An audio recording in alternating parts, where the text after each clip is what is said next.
guys, Tails20 here and welcome back to Oceania. If this is not a welcome back to you, maybe this is the very first episode you're seeing of this series, welcome to Oceania. This is a map we've been working on for the last couple of weeks, figuring out how this is going to take shape. We're trying to build something that has a very much open world video game vibe, taking inspiration from the best in the business. Imagine if Rockstar was to release the next Grand Theft Auto and it was GTA Australia. Well, this is what we're trying to do. We're trying to make something like that. And if that's something that interests you, subscribe to the channel, follow along with the series. We're going to be chipping away at this for the next year or so. In today's episode, we're finally getting to building the city, which is pretty exciting. We've been working on the map for so long. It's going to be great to finally get to the city. But you know what? Funnily enough, we're going to start this whole process, this whole time lapse in Photoshop, because when I first jumped into the game and started working on these roads and figuring out how the general shape of the city is going to take shape, you know, I spent a couple of hours just trying to figure this out, and it was taking so long using the mechanics of City Skylines that I decided to instead take a screenshot and have a go at drawing a bit of the city structure in Photoshop, and then I can use that image as something to go off. And I tell you what, that whole process saved me just a buttload of time, because I was able to draw these lines and figure out the structure of the city in a much easier way than if I was to jump to City Skylines and try and draw this myself. And basically what I'm doing is I'm using this paint tool, and you don't have to use Photoshop to do this. You can use Paint if you want to. There's other free programs you can use. But basically taking a screenshot of the game, and then I am using the same color as the highways to paint different road networks and figure out where the most realistic direction and shape the city is going to take. And I've sort of like split it into a couple of different colors. So I'm using a brighter color for the main roads and getting a bit of an idea of where some of the streets are going to go. And then I'm using a darker shade to figure out where the highways are going to cut through the city. And I really mean cut through the city. This time around, rather than starting with the highways, I would like to start with the main roads, then the streets, and then we're going to introduce the highways in a pretty similar way to how most traditional cities will cut some highways through the city. And I do find quite fascinating looking at Google Earth and imagining what sits underneath these highways, what was once there, what could have been there if they didn't have these highways, instead going over the top, going underneath. And also the thought process, what was decided, you know, why did they decide to make a highway in that area? On a lot of maps you can actually see where they've just upgraded a main road and used some of the existing infrastructure. You can also see where geography kind of plays a bit of a part, where they've used valleys or areas that are less intrusive to the original structure of a city. And then on the other end of the spectrum, I've also read where highways are built completely over communities in the name of urban renewal, or to improve what was considered a low-income community. But I'm using air quotes as I say that, because there was also quite a lot of racial implication when the decision was made to create these highways. They're really just a tool to justify removing some of these places. So I have drawn out the highways, but they're really just a guide. Like, that's sort of where I want them to go. So in a second we will jump back into game, and I'll start working on the actual roads, and you will see that I do deviate quite a lot from this plan, but I will keep quite a lot of the ideas that I am planning out here. And it is just helpful to get an idea of scale, because jumping into the game and working on roads, you don't really know scale until you start placing things down and figuring out where certain areas are going to go. And speaking of certain areas, I am also typing out different areas that I want to sit in different locations. So, you know, you might recognize some names, especially if you're a Sydney-sider, or even if you're maybe a fan of Bondi Rescue. You can probably see the name Bondi written down there, because I would like to have an area, beachside area, that's kind of representing how Bondi is like. And I've also got green areas and blue areas just to figure out where I want some different zoning to sit, and also position the industry in different locations, like areas where I think that's been pushed out to, and things like that. And this red, this is where I want the heavy rail to go. There is going to be a mix of a train line that's going to be going through the entire map, that you can see will also cut through the city, but I will also have a metro line, which I'm also starting to figure out. But yeah, now I've got a bit of an idea of how everything's going to sit within the city.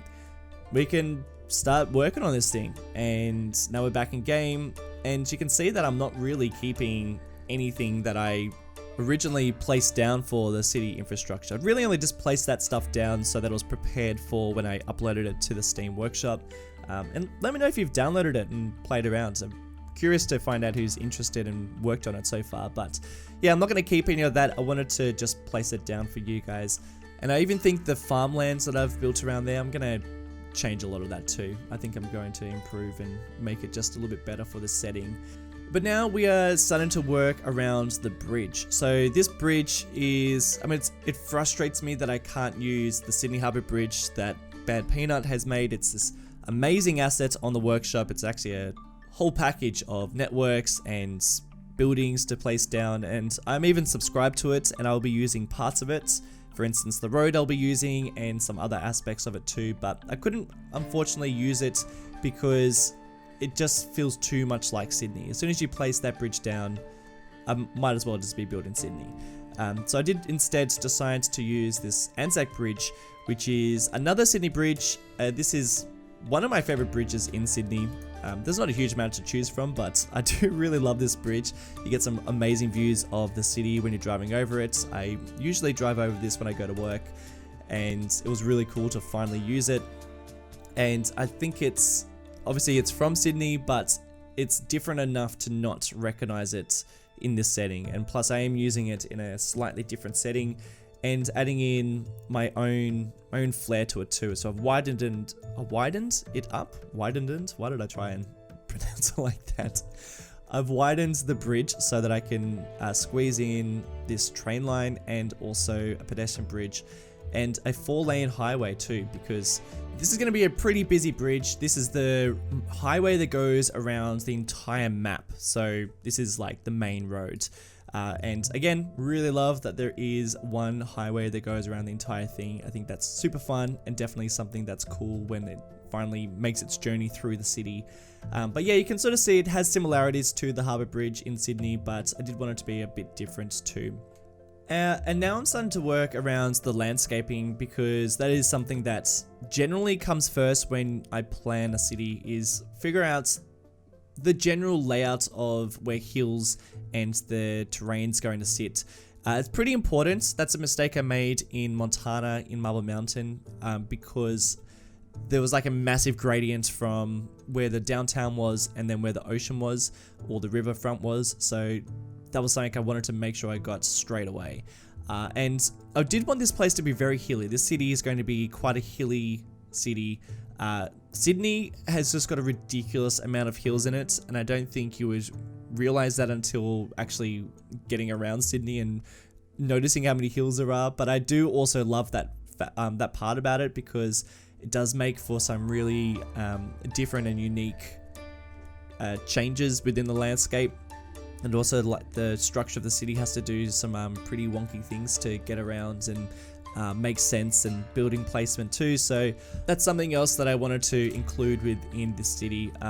You might also notice that I'm just calling it this city because we have no name for it. I probably should have mentioned that at the very beginning of this episode. Guys, we need a name for the city. I've got no idea what to call it. I always struggle with names, so I would really love some ideas. Went back to that bridge, and I also wanted to make a good clearance for the ferries that are going to go underneath and connect up to the ferry terminal. That'll be on the city waterfront, and lots of other places around here too will have ferry terminals, well, ferry service I should say. And something that's, I don't know, this is a bit of a game changer for me, and something that's might be a bit of a game changer for you too. But originally I was subscribed to Calusa's highways. I'm still subscribed to them because they are amazing, and they're the ones that I use in Marble Mountain, and I also use them in Springfield too. They're amazing. I love them so much. But when I dragged them through the city, they were just massive. I didn't realize how large those highways are, and they're actually the same scale as the vanilla highways, so it really just shows how big the vanilla highways are as well. But for the context of the city, they're too large, so I ended up grabbing some different highways from the workshop, and these are much thinner ones. I think they're called Belgium highways. I could be wrong, actually. Correct me if I am wrong. But they are really nice and thin. It means that we can have these 4-lane highways, but also not taking up a huge footprint, which is sort of similar to Sydney too. We don't have massive highways around Sydney. They are really trying to navigate around this city. It's pretty difficult because the city is very well set out, and the highways are just either underground or just in the worst places. I think Sydney is probably one of the most undrivable cities ever, and I'm pretty sure that's an actual fact. But anyway, I divert. This is, an absolute game changer because I did want to use some much thinner highways, and then I'm back to the close ones when we get out of the city and we've got much more room. And that's just another way that we can use scale to our advantage, just to find some great optimized assets on the workshop and use them to our abilities. And I'm also subbed to a bunch of other smaller roads, smaller but heavier roads, which is really useful in the downtown. It's something that I couldn't really capture in Montana because I was only subscribed to vanilla ones, and the vanilla avenues are really big, and then the other roads that you have to choose from are also quite big. But then the streets are really tiny, so there's nothing really in between. And it was a bit of a disappointment that when the mass transit DLC came out and didn't really deliver anything else that we could use. But luckily on the workshop there's a whole bunch, so I was able to do that. Now just get a bit of a sense of scale, plopping down an idea of what the downtown's going to look like, the skyline, but I'm going to delete it all because it's really just to get an idea of where the placement of that's going to sit, and also how big am I going to stretch out. So place all that down, and then I can now start to figure out where the rest of the roads are going to go. And speaking of roads, my grid is going to be pretty ungrid-like. There will still be a grid, but it's going to be broken up quite a lot, and also a fair amount of different directions for this grid. Something that I wanted to stay pretty true to how Sydney is. Sydney, I don't know what's going on with Sydney, but the roads are ridiculous. Another factor for driving around Sydney, just making it so challenging for us motorists. But yeah, I wanted to try and make something that was not so grid-like. I know, like, when I went to the US for the very first time, I was amazed at how just roads will just go straight for just a huge amount of distance. Because, where I'm from in Sydney, that's just not the case. And even like a lot of Sydneys in Sydney don't really, we've got grids, of course, but they kind of like travel all over the place. They're not really as straightforward as they are in the US. So I did want to do that, but it also is really useful to, again, change perspective and make like some more interesting areas within your city.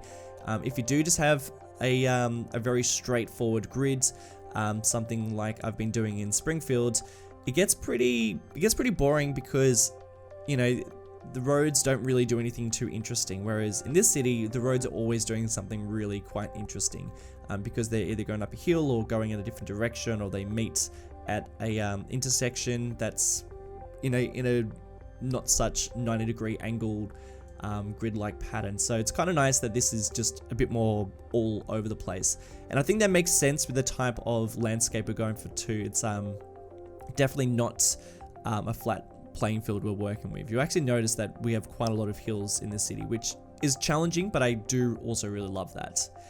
I've also placed down the Flinders Street station, which has been on the workshop for bloody ages. I think like 2016 or something. Another great Bad Peanut asset. Something that I've been wanting to use forever and ever. As soon as I saw it, I was like, I'm going to use this for something, and never got a chance to use it.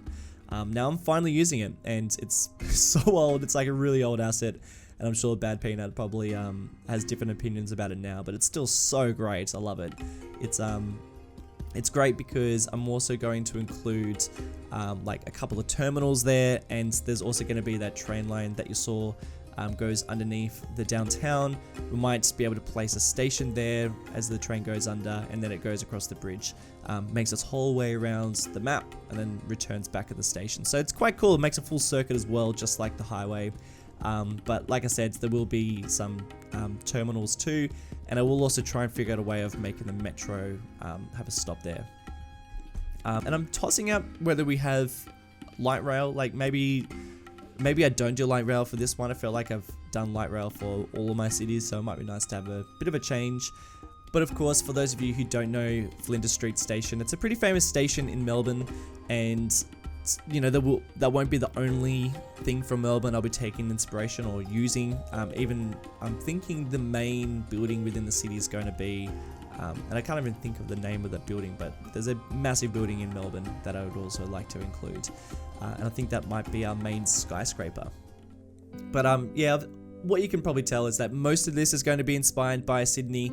A lot is also going to be inspired by Auckland, which is really similar to Sydney too. But then the general landscape surrounding the city is very much inspired by Wellington. There's just a lot of different places put into the city, and you know, you will probably see some angles and think, oh wow, that's so similar to this city. But then other angles would hopefully be pretty different. So hopefully you will be seeing some similarities and differences, and not too many similarities to certain cities. I'm going to try and make it not so much like Sydney as possible, because you know, that's obviously a city that I live in and a city that I probably have the most experience with. So I'm going to try not to reference it too much. But yeah, as part of placing down the Flinders Street Station, I also want to try and figure out where the bulk of the rail line is going to go, which is something that I really struggled with Marble Mountain. I really am unhappy with where that main station is, the central station. It's in such an unrealistic location, and I struggled with where the train line was going to go. Something that I really should have thought about at the very beginning of that series. So it's nice to put in the infrastructure for this rail line very early on. But I'm not even building that now. I should probably talk about what I'm building. It's more terraforming, and this is where we start getting a lot of those mountains, a lot of hills. I should probably say that's probably more the accurate term for what I'm building. It's going to make the building process of the city very tricky, but I think it's going to be really well worth it, because I think it's just going to add so much to the atmosphere and the vibe to this place. And I don't know, it's just so much more fun building on something that's not flat. I've built 3 flat cities so far. Bordertown was flat, Springfield's pretty flat, and Miami was like as flat as you can get. And I get so bored working on cities like that, particularly the Miami one. That got really, really boring. So I'm just gonna always avoid building on something so flat in the future. So I'm doing a kind of weird thing here with the rail line. So basically, I'm not using the vanilla train line for this series. I'm using the one by Ronix, and I'm able to change the rail line on the Flinders Street Station. But for some reason, there's like a section of the track that I wasn't able to change. So what I've done is I've just dragged a network out and just spliced it over the top of those 2 lines. Seamless. Like, it worked so seamlessly. When I first built that and saw that there was that vanilla track, I was like, oh no, this is going to be an issue. And it just totally wasn't. It was fixed quite easily. Now I'm trying to figure out where the path of the train line is going to go. Pretty tricky, I have to be honest. The tricky part about this was, you know, it's a fairly thick line. I wanted there to be multiple lines, and I wanted them to go into different directions. I wanted one to go out towards the ocean, or hug the waterfronts, which would be really fun, and some of the beaches. But then also wanted a line to go out into the farmland, and then like the line going into the city, I wanted there to be multiple ones, which makes a fairly big chunk of land unusable. And then also thinking, what sort of neighborhoods and areas is this train line going to cut through? Like, what is this going to look like around here? Off the top of my head, I thought it'd be fun to do something that was just like super trendy, hipsterville, along the train line, kind of old industry, cafes, all that sort of stuff. But then also having a neighborhood that was on the rougher side of things, you know, close to the city, but, you know, pretty rough around the edges. It definitely could, you know, definitely needs a bit of sprucing up. Not as many cafes and coffee shops on every corner. And I'm really excited to start getting into that aspect of this city too. I'm really going to like play that up, you know. So, and I did mention this in the last episode, but you know, if I'm gonna have a rough neighborhood, I don't want it to be implied. I want it to be very obvious. Wealthy neighborhoods, super, you know, very obvious. Want only nice cars driving around and mansions that are ridiculous, overlooking the city, best location, but also play to those game mechanics. So if we are going to have a neighborhood that is really wealthy, then the land value around there needs to be really quite great. Lots of parks, close to the hospitals, good services, you know, it's got to be really much like that. But then if we've got neighborhoods that aren't as nice, the land value around that area is not going to be quite as top-notch as other areas, and I'm hoping the crime rate might reflect that. So, you know, we're going to try and play into that. I'm really going to be exaggerating differences between areas, just because it's very interesting, and I think you don't notice it until you really play on that. Something you can see that I'm struggling with at the moment is connecting the waterways to the ocean, and there is this area where, you know, we've got quite like a large space of water, and I would really like to have a couple of neighborhoods that sit along here. But then I also wanted it to connect to this beginning of this stream that's all the way up into the farmland, and it pretty much starts its journey towards the mountains, then makes its way all the way down to this little area down here. But I didn't really know whereabouts to put it, and you know, it's sort of this transition from the city and the, you know, these really more like downtown types of houses, and then you kind of get into more suburban, closer to the outer skirts of the city. And also, you know, you have to imagine what's going to sit around this area in the first place. So that's kind of tricky. I think I like where it is at the moment, but I'm sure I'm going to play on that a little bit more and figure out how that could take shape. And then the last thing that I wanted to do in this episode was to build, or at least figure out where the dockyard was going to go. Wanted this to be really close to the downtown, and I wanted it to be a very industrial, busy area, lots and lots of stuff happening and coming in and out. Figured to be close to the airport too, and I thought this would be a pretty good spot. Taking a lot of inspiration from Auckland. There is a dockyard just right next to the downtown, and I think that's just this really cool contrast between like office blocks, tourism, and then you've got this very big dockyard, and I just think that's great, and I thought that would be something really quite cool. I don't do a lot around this area. I'm actually going to leave this area quite open, start figuring out how this is going to take shape when we get closer to it. It's also tricky to know what this is going to look like when nothing else is really established. So I think we'll work on the downtown and do a bit more around there, and then we can start figuring out how all this area is how this is all gonna work. But that is pretty much it for this episode. Thank you all so much for watching, all your support for this new series. I'm glad you're all loving it, because I am really super excited for it and just want to work on it all the time. If you want to show your appreciation, subscribing, liking the video, or you can become a patron of the channel. Helps me do this more frequently, release episodes as frequent as I do, and it's a whole bunch of perks over there too if you want to play on the save game with all the road layout like this, or even get early access to videos, and there's a whole bunch of stuff, so go and check it out if you're interested. And I do want to give a special shout outs to some of my patrons: Yasmin Wang, Julian Thomas, Andreas Flock, Dan Foster, DeSeven Lewis, Ben Tricky, Harvey Cross, and Ben Redfern. Thank you all so much for your support, and I'll see you in the next one. Bye!